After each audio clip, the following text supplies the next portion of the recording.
तो बब्बन देव को लेकर अपने घर चला गया। वहीं राणा सा अपने घर में परेशान हुए जा रहे थे। ये देव कहां रह गया?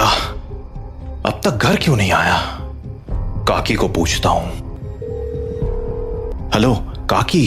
हाँ राणा सा, मारे को लग ही रहा था कि थारा फोन आवेगा। सब लोग जा चुके हैं और दरवाजे खिड़कियां भी लगा ली हैं मैंने, इसलिए चिंता मत। काकी देव है क्या वहां? हाँ देव, वो तो कब का निकल गया यहाँ से। देव घर नहीं लौटा है क्या? तुम एक काम करो सा, बाकी लोगों को फोन करके पूछ ले, क्या पता देव किसी के यहाँ रुक गया हो। ठीक है। जहां राणा सा देव को हर जगह ढूंढे जा रहे थे, वहीं देव बब्बन के साथ उसके घर चला आया था। तो अभी वो दोनों साथ में बैठे ही थे कि देव को बाहर से एक जानी पहचानी आवाज सुनाई पड़ी।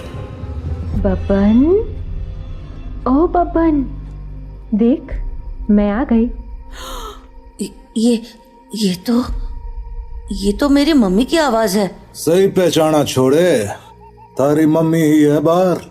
अब एक काम कर, यहीं रुक और यहां से तमाशा देख। तो बब्बन खिड़की के पास गया